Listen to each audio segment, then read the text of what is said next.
In every shadow, a story waits to be told. Welcome to Anniverscraft, where forgotten legends, cursed fates, and hidden powers are revealed. Step in, if you dare to uncover the unknown. At the office of the soon-to-be-formed guild, Ho was deeply focused on organizing paperwork when the door opened quietly.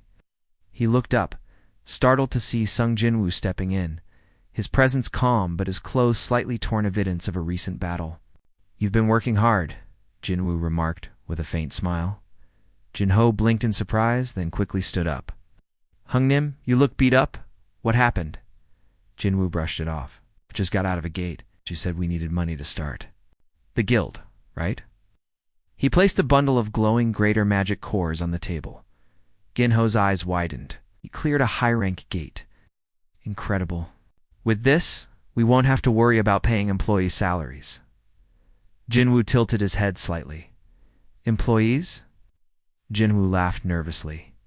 "Don't you remember? Still need a third founding member to officially register the guildmaster.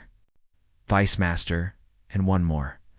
Jinwoo nodded, recalling the legal requirement. Right, even if it's just a formality, someone reliable would be best.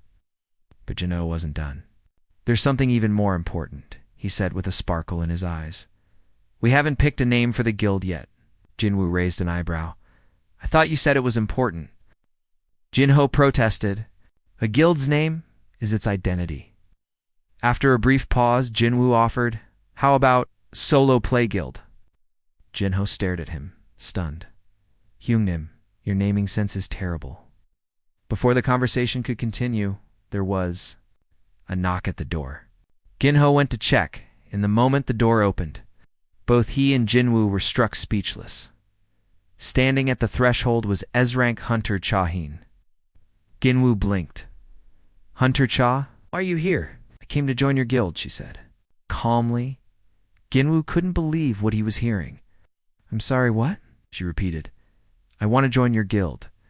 "Suspicious?" Jinwoo asked. "Did the association chairman put you up to this? Or did Choi Jong-in kick you out of the Hunters Guild?" "No," she replied plainly. "Then, why would you want to join our guild?" Hae-in hesitated, her expression faltering only slightly. "Wait, your guild is called Solo Play?" Jinwoo nodded. "The vice guildmaster and I agreed on the name." "Is there a problem?" Ho gasped. "Wait, what do you mean agreed? Already decided." "What about my suggestions?" "You didn't say anything," Jinwoo replied coolly. "I thought you agreed." Trying to steady his thoughts, Jinwoo took a breath.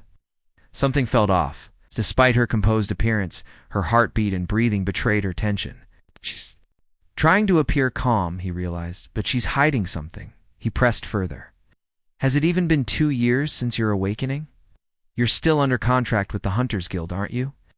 "I have the money to pay the penalty," she said. Jinwoo's eyes narrowed. "She's even willing to break her contract to join us."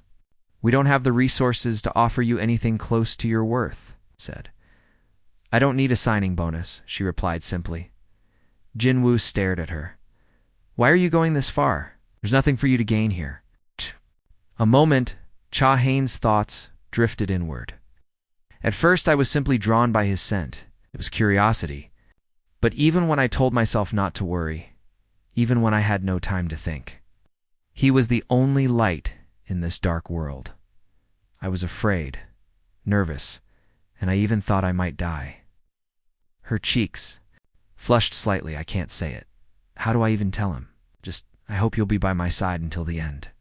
Jinwoo noticed her silence and the faint color rising in her face. She's hiding something, he thought. "Whatever it is," she planned. "This from the start." He asked gently, "You won't answer me?" With a soft, womanly tone, she finally spoke. "I want to live comfortably. Am I not allowed to?"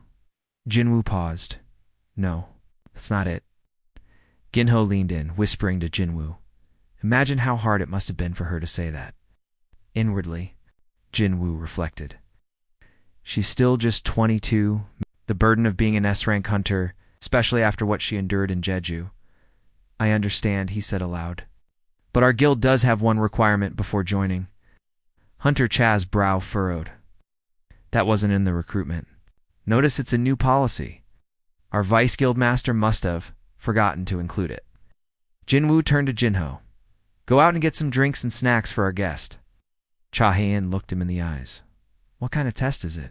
Jinwoo hesitated. Is this pride or sincerity? Then answered, you must defeat one of my summons. She met his gaze confidently. Is your evaluation of me that low? Jinwoo smirked. For you, I'll choose the strongest one. Without flinching, she replied, good. Hunter Cha stood tall and confident. So, when's the test? She asked. Sung Jinwoo met her gaze calmly. Let's do it now. How about at the association gymnasium? Then a thought crossed his mind. Wait, that place is pretty far from here. Smirk played on his lips. Maybe it's time to test whether the shadow exchange skill can move more than just me. Turning to Cha, he called out, you don't have to leave through the door. She paused, confused. Huh. Before she could say more, Jinwoo gently placed a hand on her shoulder.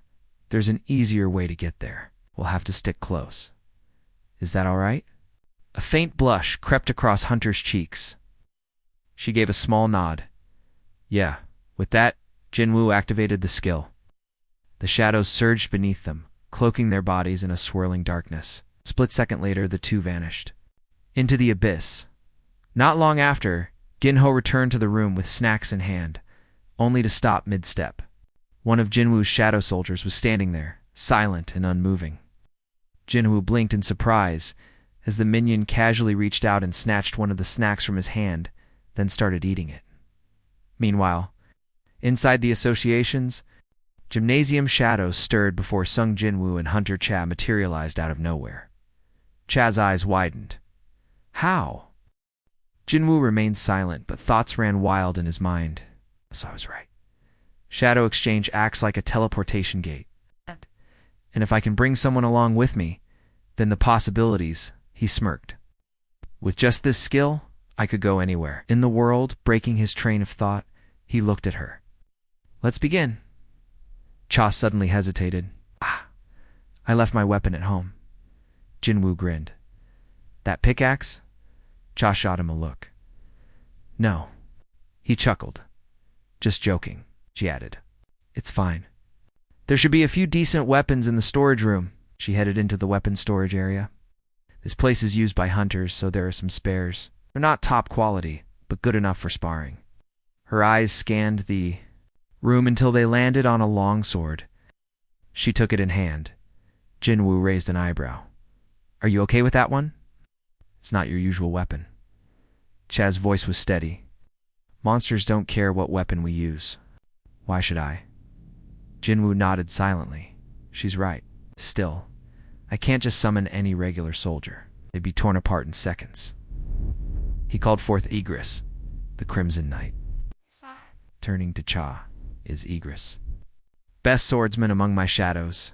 Cha tilted her head. How do we determine the winner? You'll fight until Igris is destroyed. Or until you surrender. Privately, Jinwoo recalled his earlier promise. He told her he'd summon his strongest, but summoning Beru right away might be too much. That kind of trauma wasn't easy to forget. As the match was about to begin, Jinwoo paused and spoke. Wait, turn around for a second? Cha looked confused, but did as asked. Jinwoo handed Igris a new blade, the Demon King's longsword. The moment the blade entered Igris's hand, the duel began. Their clash echoed across the gymnasium blades, colliding with shocking force. Jinwoo narrowed his eyes as I thought. She's fast. If Igris's blade even grazed a normal person, they'd already be dead, far above. In the chairman's office, the echoes didn't go unnoticed. Goguni frowned. There shouldn't be any gym reservations today. He immediately contacted security. Patched the gymnasium's camera feed into my monitor. The footage flickered on. There they were, Jinwoo and Hunter Cha. Gunhei squinted, confused, then chuckled under his breath. So there. Getting close, huh?